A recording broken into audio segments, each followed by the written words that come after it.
sports, we play it all day. Shooting threes at the gym, then slay. From the field to the court, we make them say.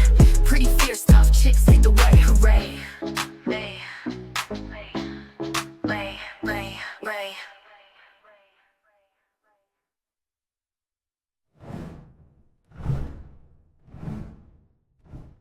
Welcome back to Locker Talk. It's Pretty Girl Des, and y'all know I've been doing March Madness, and I did have to take like a 2-3 day break after the finals because I didn't have a voice. Okay, and the last thing I want to get up on here doing is sounding all hoarse, trying to give you some sports and talk about all that stuff. So I do know that the March Madness tournament has passed, the champions have been crowned, and rightfully so. Rightfully so. And I do want to say that I was right.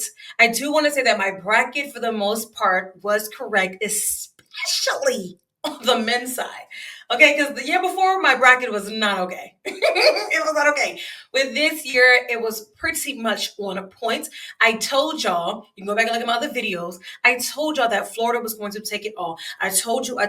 Even though, Houston, I always, I was rooting for Houston the last 3 years, but I said Florida was looking like the team that was going to win. And they were this close. Oh my gosh. So close to upsetting me and my bracket and everybody. But unfortunately, they could not get off that final shot, and Florida did win it, crowned the national champions for the NCAA March Madness tournament. And they are also the SEC tournament champions over there. It's the first time for their head coach because this is his very first season, and he finally gets a championship. Like how I mean, in a way, it's Cinderella in a way, because most people were not expecting it to come in here. I know people are going to say they're going to be in my comments, I'm like, it's not Cinderella. In a way, I'm not saying it is, I'm just saying in a way. And it's very like, whoa, it just happened within your first year, and now coming into that sophomore year, it's something more to prove, and he's also, I think I'm quoting this right. I think that's what I said. I think I saw it right. He is the youngest coach to have won a national title with the team. I think he's 39. I think. I could be wrong though. I'm just saying. I think that's what I read. Or he may be one of the youngest coaches. Let me say one of, because y'all like to get in my comments and tell me when I'm wrong. But when I'm right, y'all never tell me when I'm right. Y'all never agree with me when I'm right, but let me be wrong. Let me mess up a name, or let me say something off, a little bit key, or something you don't agree with. You are in my comments or in my DMs blowing me up, and I want y'all to stop doing that. If you're gonna show me love, just show me love.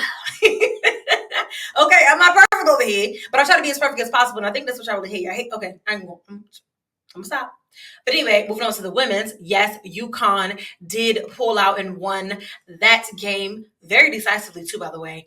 I don't know what happened with South Carolina, but again, in my other video, I had previously said they did lose to UConn before. So it was really like the battle of, can you come back and can you redeem yourself? And they did not. Unfortunately, I was rooting for them because y'all know I love head coach John Staley and everything that she does and has going on. So for me, I was rooting for her and the girls. But unfortunately, she just couldn't make it happen. On the other side, though, I did say that after watching UConn play, not only just the tournament, but just in general, I thought that they were the best overall team to pull out a win, to really get out there and do really what needs to be done up here. Oh, I got a special guest up here, y'all. Hey, Bubby. Okay. It's my dog, 7. He decided he wanted to come in and be a part of the chat, too. So he is now in here. But we're going to make sure he don't get all up in the video because he like the camera, too. Okay? He just like his mama. Okay? Get into it. But anyway, as I was saying, overall, they seem like the best and the team to beat. And I had said that, and I said at first, I thought it was going to be USC. And then when Juju got hurt, I was like, it's not going to be them. And then when Paige put up that 40 burger piece, when she put up that master class, I said, oh, yeah, that right there is like the team to beat. And that's what they did. They won. Now, my women's bracket for that was a little messed up because I didn't redo my bracket. I know some people did, but I didn't redo my bracket. Obviously, I had South Carolina getting to the end and winning. And unfortunately, that's not what happened. But either way, so happy for Paige and the girls. So happy for Gino. They've now won their 12th national championship. So if you're trying to get on the program, it's going to be really hard to try to get up in there. But, okay, that seems like one of the programs to be in. And of course, head coach Dawn Staley and her group. That's always a beautiful bomb program to be, and I stand by that 10 toes down. Okay, you can also go to Tennessee. Just saying. But moving on right into the WNBA draft. Their draft is April the 14th, so in a few days here. So they are going to do their draft. I want to make sure I get it right because I don't want y'all to be in my DM saying that I got it wrong. Okay, so and I said this before, their season comes really, really quick. It's like they don't even get time to breathe. They don't get time to think. They don't get time to like just. By the time they go, it's WNBA time. So they don't really have no time to do anything, and it's like whoa, okay. So, as y'all know, the 2025 WNBA season will be the league's longest ever. It'll be the longest season they have. They've been trying to transition into this for a really long time. So they're going to have 44 games this season. Okay. And, they're also including the Golden State Valkyrie in there. And, they have also the new team in Toronto, the Tempo, I think that's what it's called. I don't think they're going to be playing this season exactly, but they may. They may be coming in afterwards. But the Valkyrie will be the 13th team for this year, for the season. So that'd be super exciting. Like you get an extended season, you get one more team. So all the good things. I can't wait to see that purple on the court. I think it's going to be beautiful on the court. All right, but like I said, the WNBA draft is April the 14th at 7:30 p.m. Eastern Standard Time. And they always have it in New York. This is going to be at the Shed at Hudson Yards in Manhattan. And of course, ESPN is going to stream it. So make sure you are watching it live for the girls. And y'all know I like to do my little fashion show. Y'all know I like to do my fashion show segment, so I'm going to have that, my fashion show, but their red carpet, I like to talk about their fashions and what I love and what I didn't like quite and who I thought just looked absolutely gorgeous, and that's the thing. This year, there's only 16 being invited to the draft, the in-person. So again, they like to keep it nice and intimate, and they like to keep it, nice and small. And I really like that. Of course, it's like 16, but like the NFL did that too. The NFL had, I think, 13 players for their first round or whatever they had going on. So the numbers are getting small. They're making it really like an invitation only type of vibes. And okay, I mean, I guess I get it. No need to waste time if you're not going to get drafted. No need to have you up in there. I guess that's what they're trying to say. Which, okay.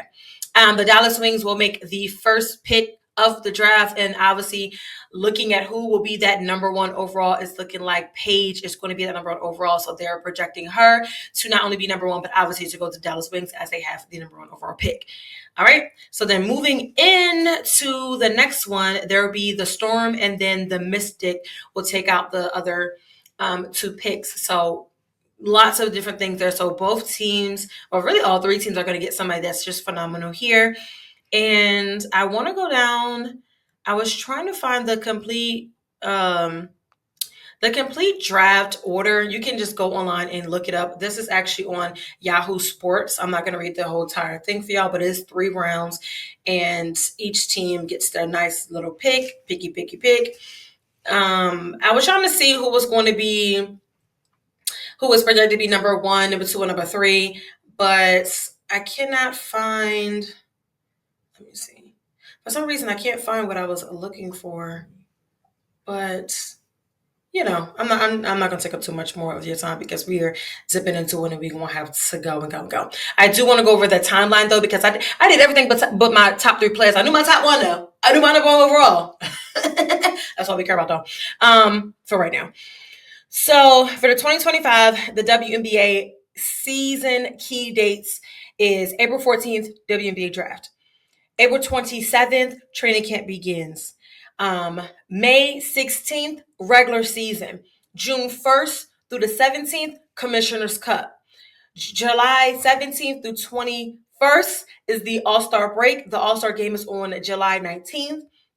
September 11th, the regular season ends. September 14th, playoffs begin. And then the last possible finals date is October 17th. So obviously there's a lot a lot that they do, and they really cram it in there. So really they play throughout the summertime. So if you're not into baseball, because baseball has already had their opening day and they have kicked off their season, if you're not into the summers of baseball, then I would encourage you to get into the summers of women's basketball. It's just as great. And then the NBA starts shortly after that, and then NFL. So all of them at some point are going to be consecutively going on at the same time. But for the heat of the summer, majority is going to be basketball. So dive right on into it. Because this was a basketball show, when I started with basketball, I really wanted to keep harping on that just basketball thing and giving you all of the stuff that I know and giving you everything that I've looked and that I searched. I have done how training camp works for the WNBA, how people get drafted and don't make the roster. I've done all those things, and I've done those videos before. So make sure you're checking out all of the videos that are posted on all of social media, mainly on TikTok and Instagram at PG Love Sports. Of course, you want to dive into those things, because why not? If you are new and you are following one of your favorite players into WNBA, this is a perfect time for you to really get into how the NBA works, how it's conducted, what's going on, all of that jazz, because it is really, really super duper important that you know how the NBA operates and what is going on, and so forth and so on. I know that was just a lot.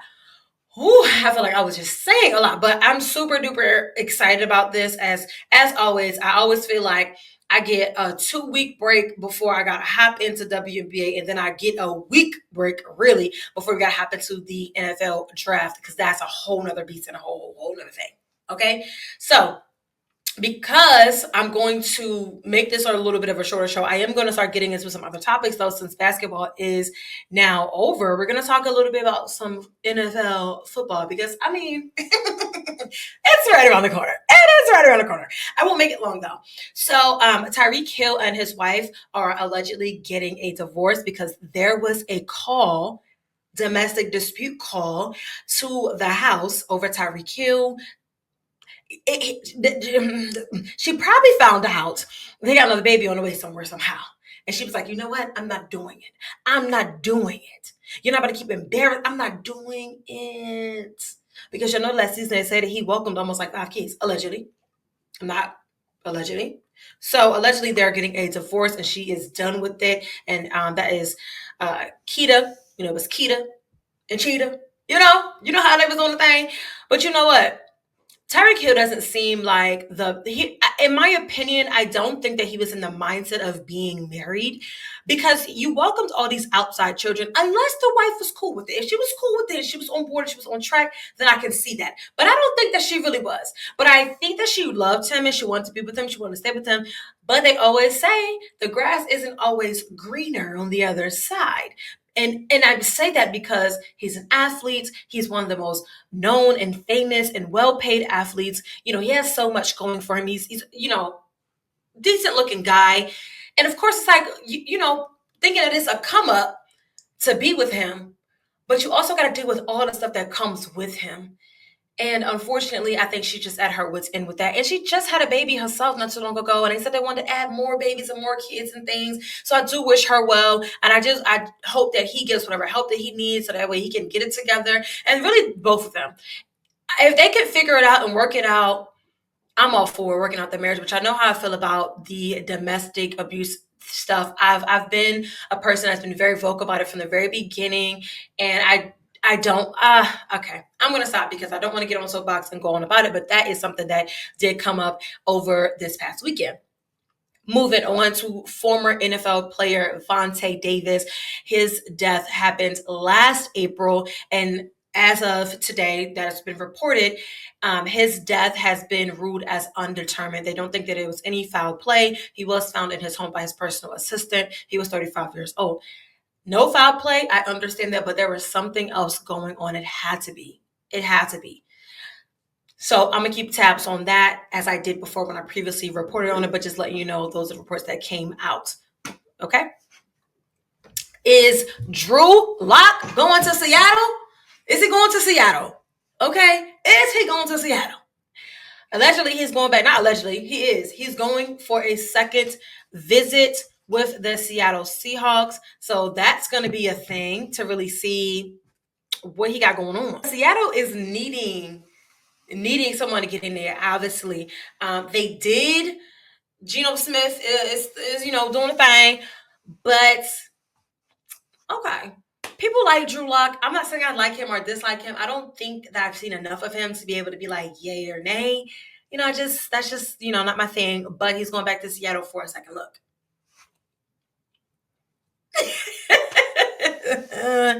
Moving on, the Titans 1 and 2 is about to connect.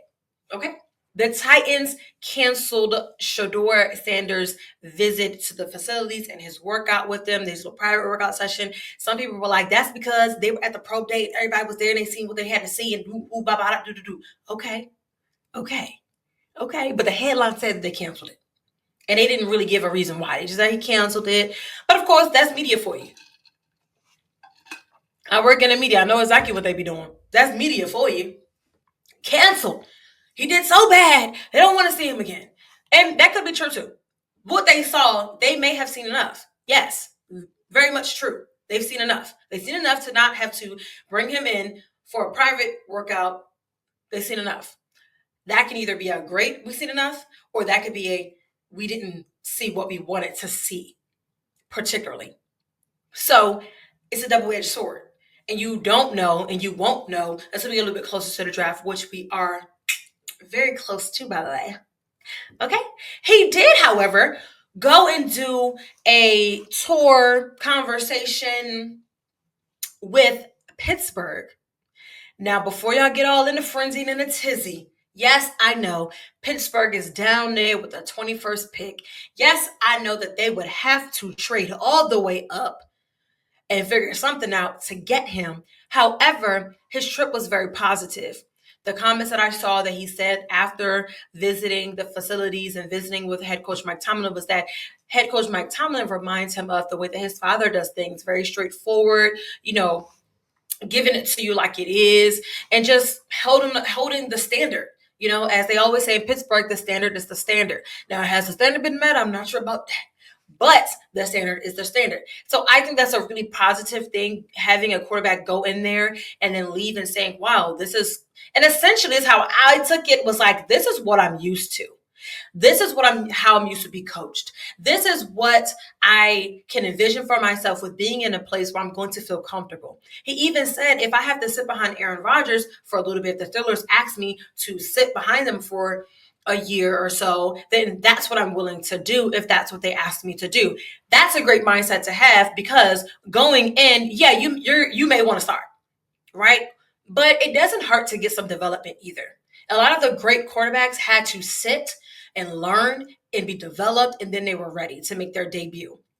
So I think that his mindset going in is a beautiful mindset. And as we see, a lot of quarterbacks that went in right away starting, look at a lot of their careers. Only a few have come out and been really ready, as we would say. But I do feel like having time to sit back, to learn, and to really take it on it, and then to develop who you're going to be and to develop that offensive identity, I think that's super duper important. So I think that if that's his mindset going into whatever place he's going to go in, I think that's going to be a really beautiful and strong thing for him. And he might end up having to go in and start right away anyway. But I think he's ready for either option. But to hear him say that, for me, I was like, well done, young man. He's just ready regardless. And it's not I'm overly humble thing. Not overly humble, but yeah, I mean that too. It's not an overly humble thing where I'm just like, I'm willing to take the back seat, but it's not an overly like, it's my show, I want to run it right away type of thing, because the NFL is way different than college. And a lot of people will say he's not going to have his dad there per se. Yes, his dad will be there, but his dad has to coach a whole nother team. So his dad is not going to be with him every step of the way to help him develop and figure it out. So, I mean, great thing, right? Great thing. And I think I have one more topic before I wrap this thing on up. Yeah. The Browns. The Browns have signed Joe Flacco. They came up with a deal with him, and that's where he'll be. What's going on with Deshaun? We don't know. What's going on? Anything else? We don't know. But the Browns could also very much, I mean, I guess that you would say, like, well, I guess you don't need a quarterback or whatever, but they need quite a few things. So they could get a quarterback and then have them sit behind Joe Flacco and learn for a while. They could go another route and get, Travis Hunter. They could do a lot of different things. So the Browns have options, but I think getting that quarterback signed, kind of like what Pittsburgh is needing to do, like really getting a quarterback signed to really figure out what is the direction that they will go next moving forward. But as I said, we're coming up on the draft. So a lot of questions will either be answered or you'll be stunned. Like, what the heck is the organization doing on all the platforms, on all the teams, right? So really just kind of moving in to now we're moving into this NFL season to really figuring out like what is going to be going on and what is going to be happening. So yeah, I'm excited about that and I can't wait. But anyway, make sure you're subscribing, following, liking, sharing, and leaving me a comment. Show me some love on all social media platforms at PG Love Sports. And I will see you all on the next one.